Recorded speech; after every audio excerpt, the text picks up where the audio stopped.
दोस्तों एक काम कीजिए, जरा सोचिए कि वो इंसान जो हर किसी को डराता है, जो कनाडा को धमकाता है, यूरोप पर टैरिफ लगाता है, जो बेसिकली पूरी दुनिया के साथ तू जानता है मैं कौन हूं वाले मोड में रहता है, वो आदमी खाने की टेबल पर बैठकर दुनिया के बाकी सारे नेताओं के सामने किसी एक की तारीफ में ऐसे खुल जाए जैसे किसी ने उसे बोलने से रोका ही नहीं। और वो इंसान है डोनाल्ड ट्रंप, और जिसकी तारीफ हो रही है वो है हमारे प्रधानमंत्री नरेंद्र मोदी। ये हुआ फ्रांस के G7 समिट में, और ये सिर्फ तारीफ का मामला नहीं था, इसके पीछे एक पूरी डिप्लोमेटिक कहानी है जो इंडिया के लिए बहुत मायने रखती है। लेकिन इसी समिट में एक और बड़ी बात हुई, और वो ये कि अमेरिका और ईरान के बीच MOU साइन हुआ। जैसे ट्रंप ऐतिहासिक डील बोल रहे हैं, एक्सपर्ट्स नाजुक शुरुआत कह रहे हैं, और इजराइल मुंह फेर कर बैठा है। तो आज हम इन दोनों बातों को एक साथ समझेंगे, बिल्कुल सीधे, बिना लाग लपेट के। चलिए शुरू करते हैं फ्रांस से, जहां हाल ही में G7 समिट हुआ। G7 का मतलब है दुनिया के 7 सबसे बड़ी इकोनॉमिक्स वाले देश, यानी America, Canada, Japan, Germany, France, Italy और ब्रिटेन। ये सब साल में एक बार मिलते हैं, बड़े बड़े मुद्दों पर बात करते हैं, फोटोज खिंचवाते हैं और फिर अपने अपने घर चले आते। लेकिन इस बार का समिट थोड़ा अलग था। इस बार मोदी जी भी वहां थे, और इस बार जो हुआ वो थोड़ा अनएक्सपेक्टेड था। एक वर्किंग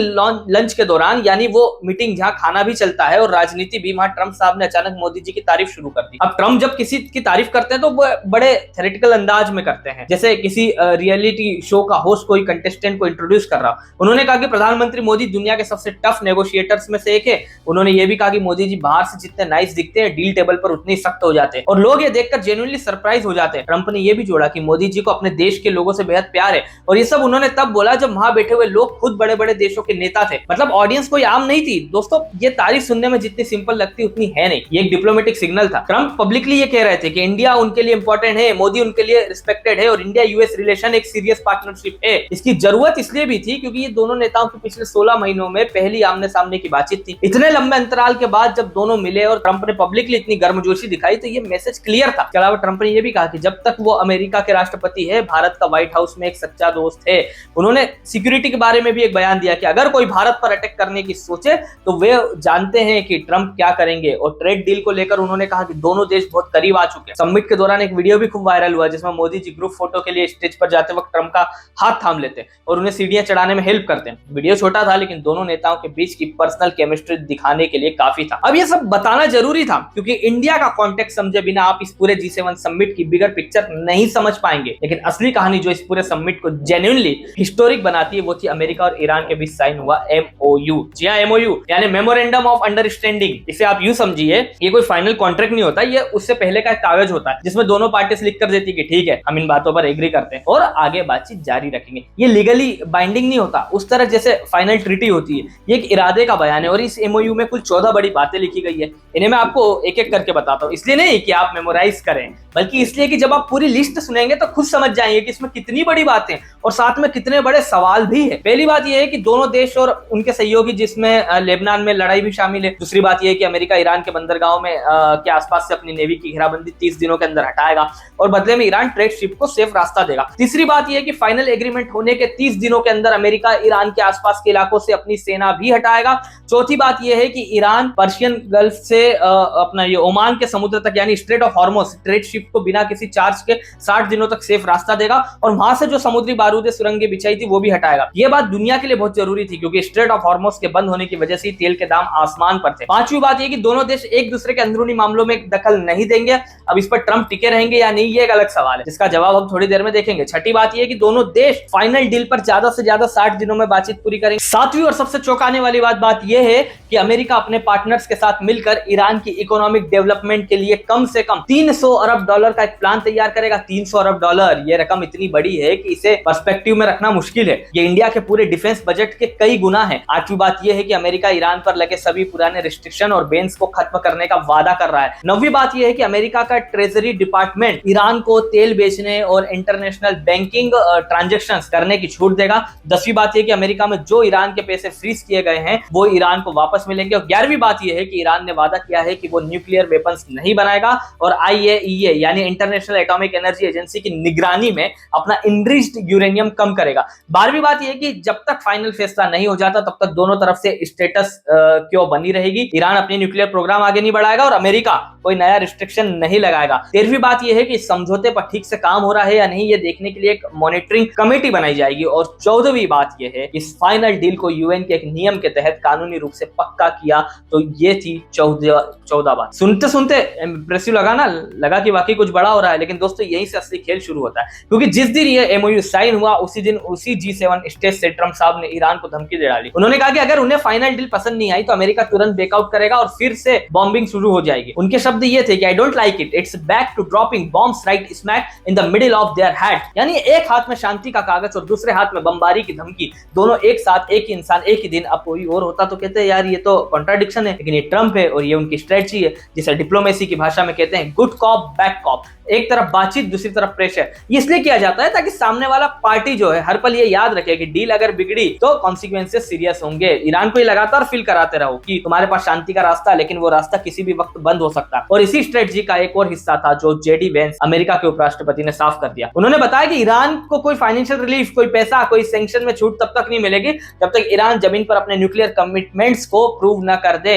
अभी तक कोई पैसा रिलीज नहीं हुआ है। इसे आप इस तरह समझिए जैसे किसी को जॉब का ऑफर लेटर दे दो, लेकिन पहले महीने की सैलरी रोक लो। कहो कि पहले काम करो फिर पैसे, और साथ में ये भी कहो कि अगर काम पसंद नहीं आया तो ज्वाइनिंग लेटर कैंसल। तो टेक्निकली ऑफर हुआ है, प्रैक्टिकली अभी कुछ नहीं मिला है। तो ट्रंप ने G7 में यह भी कहा कि ईरान ने पिछले 47 सालों से बुरा बर्ताव किया। यह स्टेटमेंट उन्होंने ग्लोबल स्टेज पर इसलिए दी ताकि ये मैसेज जाए कि वो ईरान पर रत्ती भर भी आंख मूंदकर भरोसा नहीं करते। प्रेशर बनाए रखना उनकी पूरी स्ट्रेटजी का कोर है। और एक और दिलचस्प बात, ट्रंप पर उनकी अपनी रिपब्लिकन पार्टी के कई नेताओं का और इजराइल का दबाव है कि ये डील नहीं होनी चाहिए। ट्रंप ने इस घरेलू विरोध को भी ईरान के खिलाफ एक टूल की तरह इस्तेमाल किया। उन्होंने एसेंशियली कहा कि देखो मेरे अपने लोग मुझे रोक रहे हैं, अगर तुमने जरा भी डील दी तो मैं उनके सामने झुक जाऊंगा और डील कैंसल। ये नेगोशिएशन का वो तरीका है जहां आप अपनी कमजोरी को भी वेपन की तरह यूज करते हैं। अब बात करते हैं उन लोगों की जो इस पूरे मामले को दुनिया भर से ऑब्जर्व कर रहे हैं। काउंसिल ऑन फॉरेन रिलेशंस के सीनियर फेलो ने ओपनली कहा कि हम पहले भी इस मुकाम पर आ चुके हैं और फिर भी डील नहीं हो पाई। न्यूक्लियर प्रोग्राम और सैंक्शन की जो टेक्निकल बारीकियां हैं वो बहुत उलझी हुई है। अगले 60 दिनों की बातचीत उतनी स्मूथ नहीं होगी जितनी दिख रही है। इंडियन थिंक टैंक्स जैसे ऑब्जर्वर रिसर्च फाउंडेशन का जो रिएक्शन था वो मिक्स था। उनका कहना है कि इस एमओयू में ईरान के यूरेनियम स्टॉक पाइल पर या उसके न्यूक्लियर एम्बिशन पर कोई कॉन्क्रीट और परमानेंट गारंटी नहीं है। जो मुश्किल सवाल है कितना यूरेनियम रखने दिया जाएगा, कहां जाएगा, एनरिच मटेरियल किसकी निगरानी में, ये सब फ्यूचर नेगोशिएशंस पर छोड़ दिए गए। कुछ एनालिसिस ये भी कह रहे हैं कि ये डील 2015 के पुराने न्यूक्लियर डील यानी JCPOA से फंडामेंटली बेहतर नहीं है, बल्कि उससे कम गारंटीज पर ईरान को ज्यादा इकोनॉमिक रिलीफ दी जा रही है। इजराइल की बात करें तो उनकी रिएक्शन को खुश नहीं है कहना अंडर एस्टिमेट होगा। इजराइल के पीएम जो है नेतन्याहू किसी भी हाल में ईरान के साथ डील नहीं चाहते और उनकी कंसर्न सिर्फ न्यूक्लियर नहीं है। इस एमओयू में ईरान के बैलिस्टिक मिसाइल प्रोग्राम पर कोई रोक नहीं है, हिजबुल्लाह पर कोई रोक नहीं है, हुती विद्रोही पर कोई रोक नहीं है। यानी ईरान की वो सारी रीजनल मिलिट्री पावर जो इजराइल के लिए डायरेक्टली थ्रेट है वो इस डील में टच भी नहीं हुई है। तो इजराइल के नजरिए से ये डील उनके सबसे बड़े दुश्मन को लेजिटिमेसी देती है, पैसे देती है और वेपन्स को अनटच छोड़ देती है। इसलिए इजराइल इस डील को किसी भी वक्त अंडरमाइन करने की कोशिश कर सकता है। दूसरी तरफ gulf countries, Oman, Qatar, Saudi Arabia इस डील को लेकर जेन्युइनली राहत में है। इनके लिए स्ट्रेट ऑफ हॉर्मुज का बंद होना सबसे बड़ा इकोनॉमिक नुकसान था। उनका तेल निकल नहीं पा रहा था, उनकी इकोनॉमी डायरेक्टली इंपैक्ट हो रही थी। तो जैसे ही रास्ता खुलने की उम्मीद बनी उनकी पहली प्रतिक्रिया राहत की थी। दोस्तों यहाँ एक सेकंड रुकते हैं। इस पूरे मामले को देखते हुए G7 में मोदी ट्रंप की मुलाकात, ईरान का एमओयू, एक्सपर्ट्स की चेतावनी, आपको क्या लगता है क्या ये समझौता असल में काम करेगा या ये सिर्फ ऊपरी तौर पर शांति का नाटक है जो 60 दिन बाद फिर से बिखर जाएगा? कमेंट में जरूर बताइए और अगर चैनल अभी तक सब्सक्राइब नहीं किया है तो कर लीजिए, बेल आइकन भी ऑन कर दीजिए ताकि ऐसी जरूरी बातें जो आपको ऑनेस्टली और क्लियरली समझाई जाए वो आप तक सबसे पहले पहुंचे। अब सबसे दिलचस्प ऑब्जर्वेशन की तरफ आते हैं। एक्सपर्ट्स का कहना है कि इस पूरे मामले में जमीन पर असल बदलाव से ज्यादा एक नैरेटिव की लड़ाई चल रही है और ये बात समझना बहुत जरूरी है। ईरान के नेता अपनी जनता को बता रहे हैं कि ये डील उनकी जीत है। अमेरिका ने हमारे सामने झुककर सैंक्शंस हटाने का वादा किया, हमारा पैसा वापस करने का वादा किया और हमारे घरेलू मामलों में दखल न देने का वादा किया। यानी ईरान की जनता को बताया जा रहा है कि हमने लड़कर ये हासिल किया। ट्रंप अपनी जनता को बता रहे हैं कि डील उनकी स्ट्रेंथ की वजह से हुई है। ईरान टूट गया, स्ट्रेट ऑफ हॉर्मुज खुल गया, न्यूक्लियर प्रोग्राम रुक गया, यानी अमेरिका ग्रेट अगेन। तो एक ही कागज पर दोनों तरफ जीत का दावा है।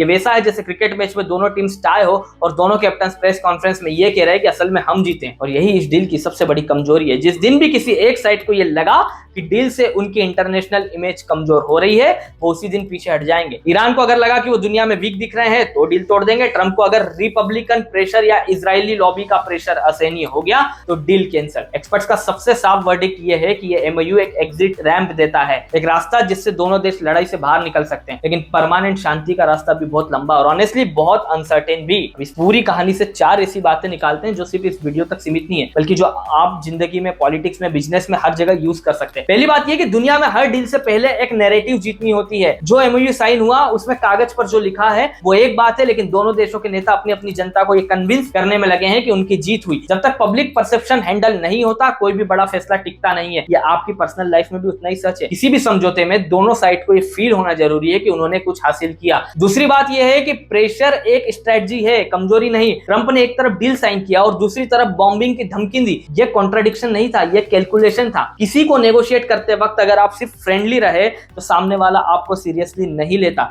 थोड़ा अनप्रिडिक्टेबल रहना, थोड़ा ये फील देना कि आप कभी भी टेबल छोड़ सकते हैं, ये एक पावरफुल नेगोशिएशन टूल है। तीसरी बात यह है कि जो काम आसान दिखे वो हमेशा होता नहीं है। इस एमओयू में 14 बड़े वादे हैं, लेकिन एक्सपर्ट्स बता रहे हैं अगले 60 दिनों की टेक्निकल बातचीत में असली पेच आएंगे। यूरेनियम का क्या होगा, मिसाइल का क्या होगा, सैंक्शन कब और कैसे हटेंगे। ऊपर से डील सिंपल दिखती है, लेकिन जितनी डीप जाओ उतनी कॉम्प्लेक्सिटीज हैं। ये किसी भी बड़े प्रोजेक्ट में होता है, प्लानिंग आसान, एग्जीक्यूशन मुश्किल। और चौथी शायद सबसे जरूरी बात यह है कि इंडिया की पोजीशन इस सारे खेल में बहुत समझदारी से बनाई गई है। मोदी जी G7 में मौजूद थे, ट्रंप ने पब्लिकली उनकी तारीफ की। इंडिया का ईरान के साथ भी ट्रेड रिलेशनशिप है और अमेरिका के साथ भी इस पूरे मिडिल ईस्ट कॉन्फ्लिक्ट में इंडिया ने कोई साइड नहीं ली, बट डिप्लोमेटिकली प्रेजेंट रहा, दोनों तरफ रिलेशन मेंटेन किए। और इसका फायदा यह हुआ कि आज इंडिया दोनों के लिए वैल्यूएबल पार्टनर है।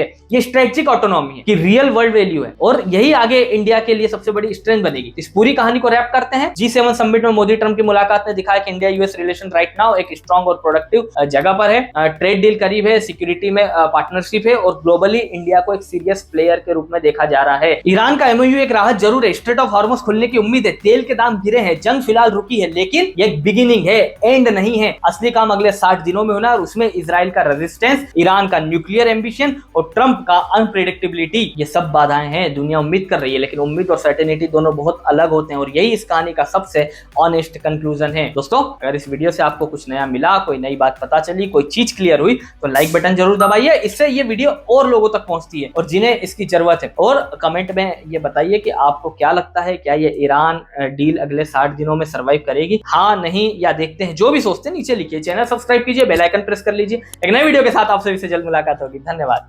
जय हिंद।